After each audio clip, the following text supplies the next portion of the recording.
Good morning, folks. I'm back once again. This morning I'm down here on the farm getting ready to do some work on the food plots. But I thought about a story I might want to pass on to you. This is kind of like it's a live story, a real story, but it's about a ghost. A ghost that refused to move on after he died, or the man after he died. This took place in, let's see, about 1969 for the next 15 years, over a 15-year period.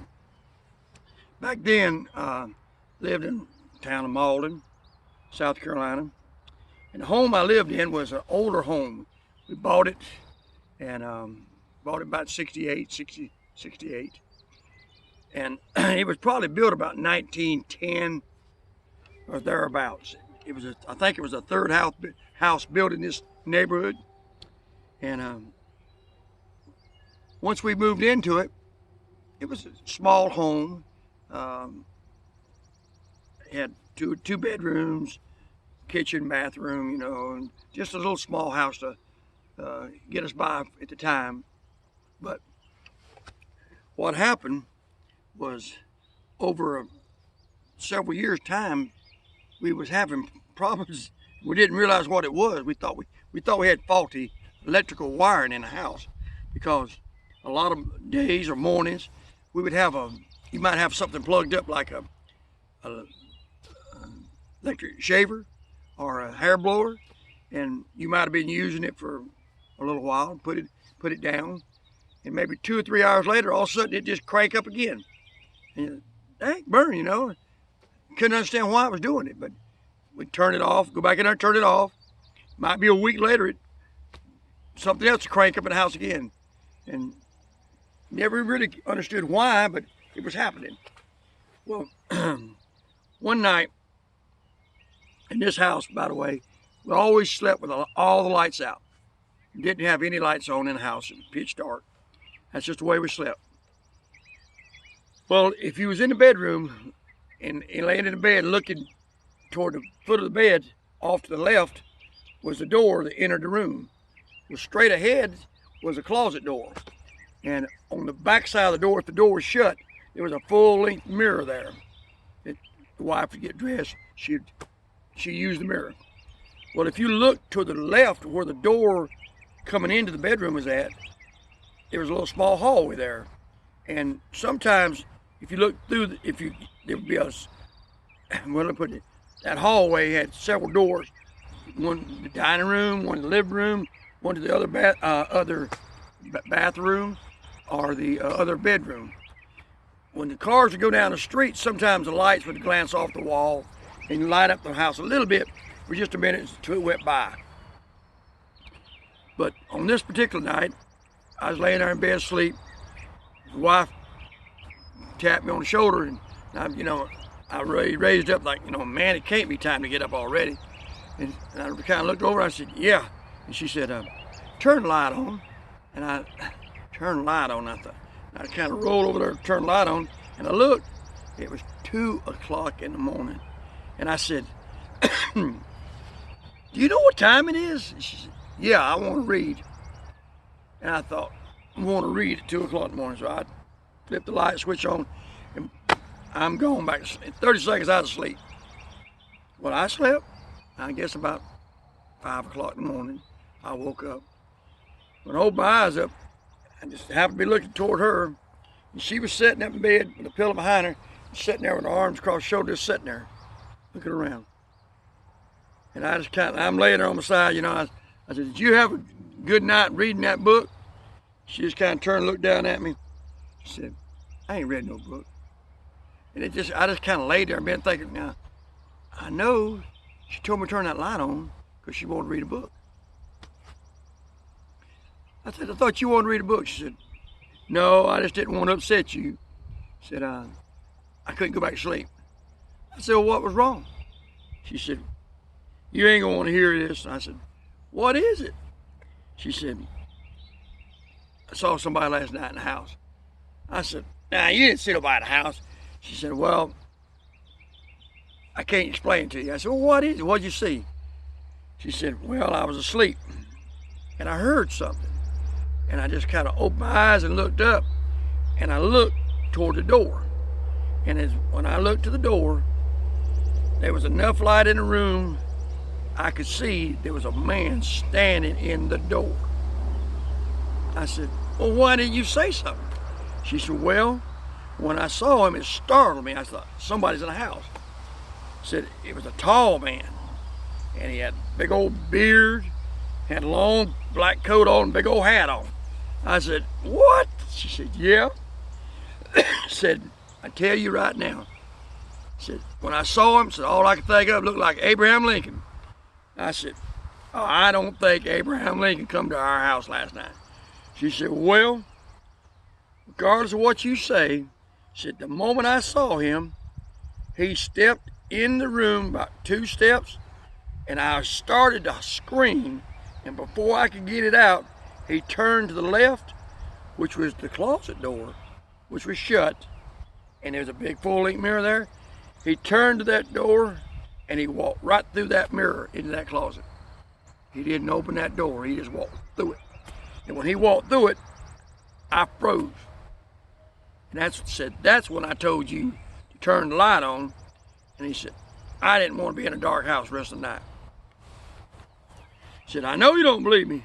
I said, well, now wait a minute. So I said, let me tell you something. Ghosts are real. I've had a run-in or things that pertain to ghosts growing up. I said, they're real. I know it. I said, but I'm going to tell you up front.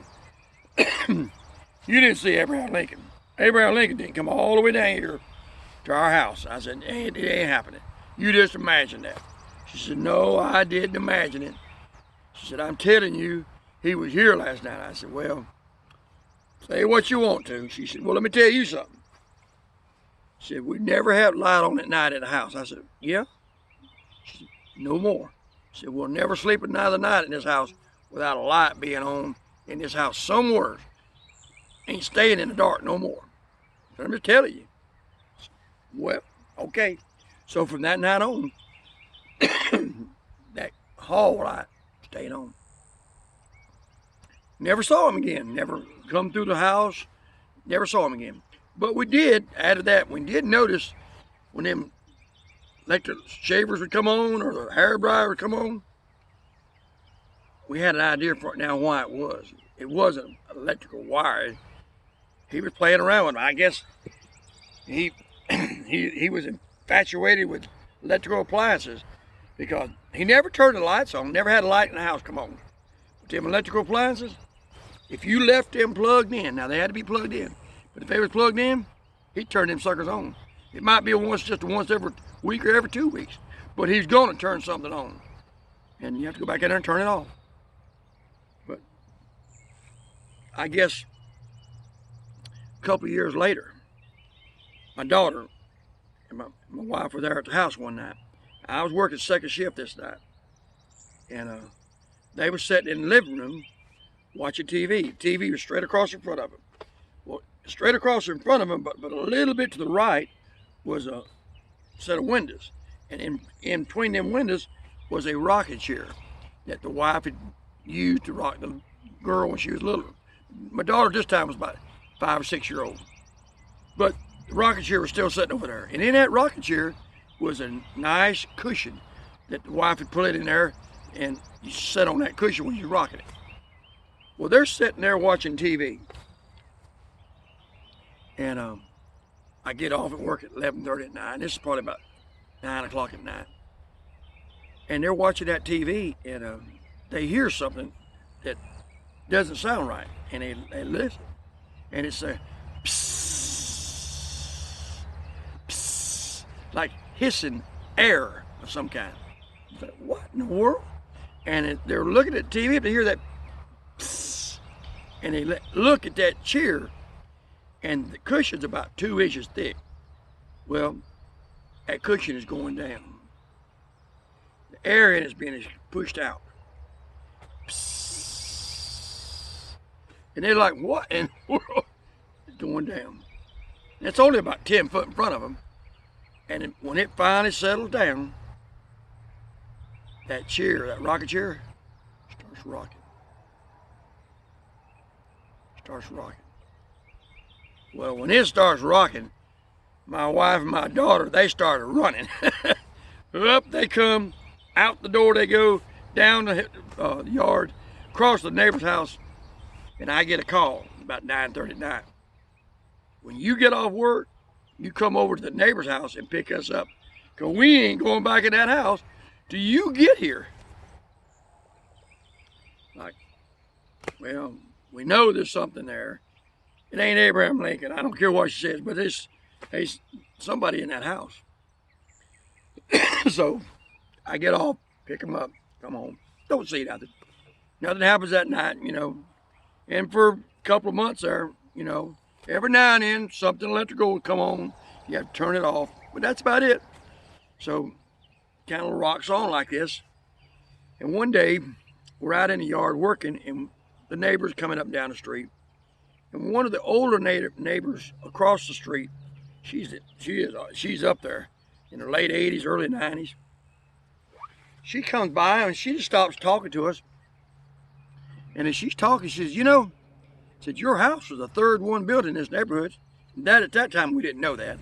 And I thought, well, that's interesting. I didn't know that. She said, yeah. I said, matter of fact, the house I live in, the one she lived in, she said, it was the first one built here. She said, my mother and father had it built, and I was like 4 years old. And she said, we moved in this neighborhood. She said, I can remember when your house was built a few years later. I said, well, that's pretty interesting. She said, yes. Said, you do know that the original owner of your home, he died at home in that house that you live in now. I said, no, we didn't know that. She said, oh, yeah, many, many years ago. He died, but he did die in that house. She said, I can remember him growing up when I was a little girl. We'd always playing around the neighborhood. Whenever he'd come up the street for any reason, we always had a name for him. So my wife said, well, what was the name? She said, well, everybody called him Abraham Lincoln. I said, what? Everybody called him Abraham Lincoln. I said, that man, said he had a long black beard, had wore a big old black hat, big long black coat. He looked just like what pictures of Abraham Lincoln looked like. I said, everybody called him Abe. I said, you look just like him. Well, when she was talking, my wife was kind of behind her. And my wife was looking at me and pointing, I told you so. I told you so. So that explained the whole thing. Now we knew who was there and why he was there. He died in that house. And he didn't move on. He was still there. And I guess when we move in there, all of a sudden now that we have electrical appliances that he probably didn't even have when he was living there. And I guess he liked to work his beard with an electric shaver and blow his hair with a wife's hair dryer. Because weird, because he never turned lights on, but he sure liked them electrical appliances. So later on we sold that house. And I just happened to forget to tell the people moving in there that they was getting an extra occupant unbeknownst to them. But he was still there when we left there. Now it's been quite a few years now. But I imagine he's still there. For some reason he didn't move on. You call them ghosts, spirits, what you want. But I don't know where.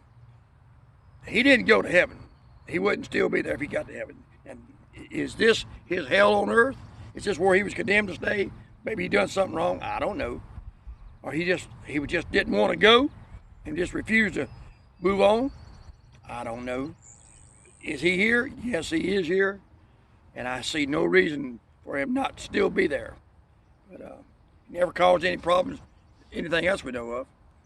But we lived there for several years before we started leaving the lights on in the dark. And I don't know where he come to the bedroom every night or not. But after that night that he appeared to us, we always had lights on in the house. As a matter of fact, now that we've moved to another home and everything, we never sleep in the dark either. There's always a light burning in somewhere in that house. There's a light on. So they're out there. Just thought I'd pass it on to you. The ghost of Abraham Lincoln, well, Abraham Lincoln wannabe anyway. That's the end of this story.